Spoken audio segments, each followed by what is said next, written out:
Namaskar.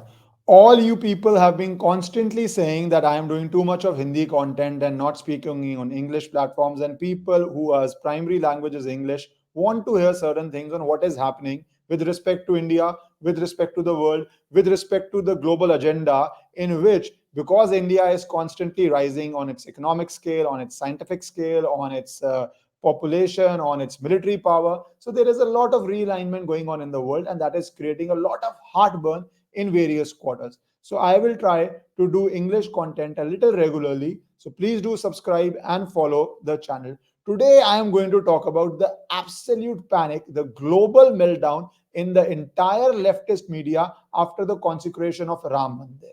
Now, the sort of words which the global media, Washington Post, New York Times, Guardian, BBC have come out with: Hindu supremacy, Sanghi, rise of Hindu nationalism, Bhakts, Vishwaguru, Andhbhaks, what is it, Hindu Rashtra, all these words they have used to try to guilt trip Bharat into following their agenda. They think these words are going to affect us like they used to frame the agenda earlier, and to prove you are a secular, you will do monkey balancing, you will do cartwheels to prove to so-called global audience that no, we are very secular. What they do not realize is that this is a new India. What they do not realize is that we hear all these words. Instead of feeling guilty, we feel proud. Instead of feeling that, oh, we need to please these so called Western newspapers, we enjoy the heartburn. We take out a bucket of popcorn and we love the meltdown. So let us see some of the headlines and enjoy the meltdown because they make absolutely no sense. Let us start with The Economist, which says India's economy is in uncertain waters now because the focus of the Prime Minister is on Mandir. Well, I think The Economist does not know economy because or in Ayodhya as well as in the Indian national scene. In Ayodhya, a backwater which in multiple decades of non-BJP government was not developing. Today, you have five stars coming up. You have an airport. You have hospital. You have almost 3 crore tourists or pilgrims who will go there, and how it will transform the economy. I think everybody except the economist knows when 3 crore tourists comes, what is the multiplier effect from the smallest of bed and breakfast, OYO, Airbnb rooms to grandest of five stars, to airports. That entire region is seeing a transformation like none other. I won't be surprised if in a year or two the property prices there match up to Mumbai or Delhi, which are some of the most expensive areas in India. That is the economic development just in Ayodhya. But let us now start seeing with New York Times because that is the Bible of leftists in India, which rely on anything published in New York Times as though it's the gospel truth. Well, New York Times agenda you should know. This is not with Ram Mandir, but this is when India was reaching the elite space club. Knock, knock, India, and they show India with a cow. Hell, if they did this to any other culture, New York Times would be branded as racist, stereotyping, racism, trying to look down upon people who are achieving something. But because it's Bharat, of course it's a joke. Of course it's a humor. Of course there is no need for space. But the reality is Bharat doesn't mind. Right now, you saw the Prime Minister's house and viral videos of him sitting there and feeding cows.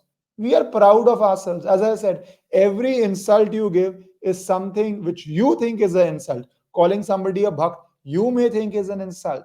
But India today proudly owns up to it. So, New York Times, because I started with their mindset, it's important to understand the area they come from. Last 10 years, they have not carried one story which is pro India, while India's economic growth has taken it and made it the fifth largest economy in the world, while our stock market just today became the fourth biggest in the world. But you will not see any of these stories. So, what do they say? Once Ram Mandir gets built, they come up with Prime Minister Modi has inaugurated a new temple in the city of Ayodhya. The moment is one of triumph for Hindu nationalists. But for 200 million Muslims in India, the Ram temple has reinforced a sense of despair and dislocation. Hmm. Hmm. Why stop at that? Let's see the second headline. Prime Minister Modi, is built for nearly 250 million, is the crowning achievement of a national movement aimed at establishing Hindu supremacy. Well, let me put the facts now. Even though they are going to cry, even though it's a meltdown, but we need to deal with facts also. What is the fact number one? Fact number one is this 250 million has not come from the government. It has come from the efforts, contribution of an average citizen. And the reality in India is that the government controls thousands of temples, lakhs of crores of revenue, which is an exclusive benefit given only to Hindus and to no other religion would they take over the holy places of worship. But when a Hindu of his own money builds a temple after winning a court case, you call it Hindu supremacy. No, it's the supremacy of law. It's the constitutional supremacy, if you want to be exact. But of course, let them cry. It's something to enjoy because they have a problem with sari also. They say sari has become a tool of Hindu nationalist campaign. Hijab is empowerment. Sari is a tool of Hindu nationalist campaign. Well, more and more Hindus are proudly wearing saris and proudly doing a nationalist campaign. Then you come to Telegraph UK. India to open Hindu Vatican on site of mosque torn down by a mob. What inflammatory lines, thinking it will affect people. Whereas the reality is, there are court cases going on which want to and have a suitable claim and have a substantial claim and are likely to win if it goes as per the evidence and the law of various other sites. And then you will have more screaming headlines. Then you will have what happened at Krishan Janamumi. Then you will have what happened at Kashi. But let people cry. It is only the start, but a very good start. It's not the end. Trust me, it is not the end because the courts, once they see the evidence, once they see, and what evidence in Kashi the naked eye can see? A picture is worth 1,000 words. That is 100,000 tears where Aurangzeb gave that farman. But that farman now will be overturned by a court decree soon because the facts are visible to the naked eye. Then Al Jazeera comes up. Al Jazeera might get worse as Modi unveils Ram Temple, Indian Muslims for near future. Why would you might say, why am I bringing Al Jazeera here? Because I was talking about New York Times, Telegraph, because frankly, New York Times and Telegraph are nothing but tools of Middle East oil money. They only run that propaganda. So how is Al Jazeera different? Even though it's owned by Qatar, Qatar, a nation known for harboring terrorists of all stripes, from the Hamas terrorists to terrorists who are operating in Iraq or Iran, it's the hub for all of that. So now their media, and what is the freedom of religion in Qatar? They will also lecture, and you will not be surprised to see so many Indians re-quoting that, quoting that, tweeting that as though we give a dime about Al Jazeera. But why Al Jazeera? Now let's go to CNN. Modi hails a new divine India as he inaugurates controversial Hindu temple ahead of nationwide elections. Have you seen a single American presidential candidate, a single, speaking on any platform and not saying that he is a proud Christian? Donald Trump, I'm not going to go into how much of a Christian he is, but he could not quote the Bible correctly in his first term. Every single person there says, I am a Christian, and then he starts his campaign. I do not think there has ever been a non-Christian president. In fact, I'm sure there has not been a non-Christian president of US. And they will lecture a person who's a proud Hindu. While you can be a proud Christian because that is your ethos, that is your civilizational code, but a Prime Minister of India cannot be a proud Hindu. But that hypocrisy, as I said, used to work at a time, does not work now in the social media age. The message of Ram Temple sends Muslims like me. Okay, what is the message Ram Temple sends? One second. To be a Muslim in an increasingly militant Hindu India is to feel alienated and dejected. There may be 200 million of us, but Muslims are made invisible in India today. It is not safe to be a Muslim. You know, people who give those rants, once somebody jokingly said, If you feel unsafe in India and Pakistan was created, would even one person want to go to Pakistan? You will have zero takers. But if you gave the same option in Pakistan or in Bangladesh or to Rohingyas, you will have overwhelming amount of people wanting to come into India. We recently created these CAA and RC laws, right? All they did was give an expeditious path to non-Muslims, that is Hindus, Sikhs, etc., in Afghanistan, Pakistan, Bangladesh, and entire India and entire global ecosystem erupted because they felt the Muslims of Afghanistan or Pakistan want to come to India. That is the reality. The basic purpose is cry victim, so you get more and more and more and more rights. Well, it ain't gonna work anymore. I'm sorry, you'll have to deal with it. And Washington Post then further goes into Hindus build. Oh, Modi opens a Hindu temple built on ruins of a raised mosque in political triumph for Prime Minister. Every word is carefully crafted. A Hindu temple, a raised mosque, a political triumph.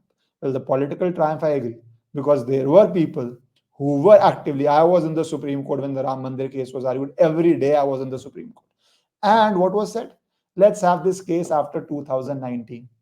Because if Modi had lost the 2019 election, the Congress in the past had said Ram is a mythical creature. There are no facts to prove it. We have no evidence for it. In the Ram Setu case, they filed an affidavit in the Supreme Court. Who knows what they would have done if 2019 happened now? Who knows that? Later, obviously, they had to withdraw that affidavit out of the because the outcry of the people was something they couldn't handle. But the attempt was made, and the attempt was made to delay it after 2019. So maybe it's a political triumph, but it is also a legal case. It wasn't passed by the parliament. It was a legal victory. Then, oh, I already covered the economist.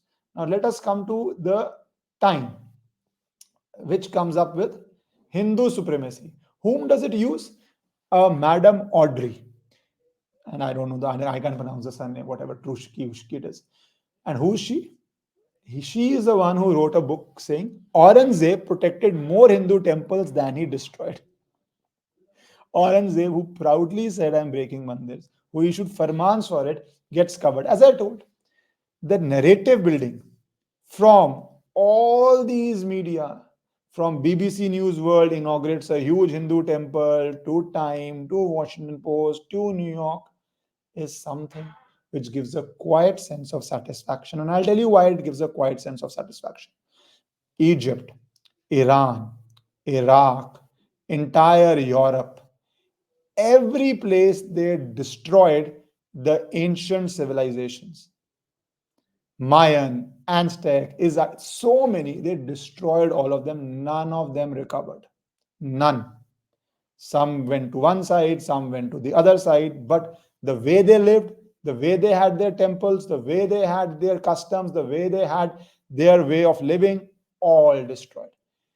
India, Bharat, we are the only civilization which is a continuous, oldest living civilization. And that needs to be repeated every day because there is something special. That is why so many came and so many disappeared. We stuck it out. And we stuck it out. We survived, and now we are flourishing from going to the moon, no matter what New York Times says. Elon Musk says it is astounding how India is able to send satellites at such a cheap rate. It's astounding. That's his statement. He knows a little bit about space satellites, right?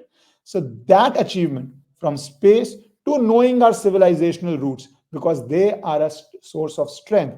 They are a source of telling us that we were the most glorious nation on the earth. We were people living in a proper developed civilization with drainage, while vast parts of the Western world were living literally in jungles. See what was Rome. Sorry, see what was Britain in 800 AD, 900 AD. See what was Rome in Britain in 200, 300 AD when Roman invasions were happening. See what was Britain when Caesar was sending his armies there. See all that. We were a glorious civilization even at that time. So BBC can come up with any agenda. The reality is India has already become a bigger economy.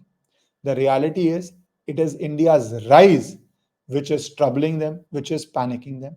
The reality is They want to guilt trip India. They want to stop the strong India reclaiming its past. But none of it is going to happen. None of that will ever occur again. It will not stop the speed of India reclaiming its heritage. And frankly, you have to deal with it. Bharat Mata ki Jai.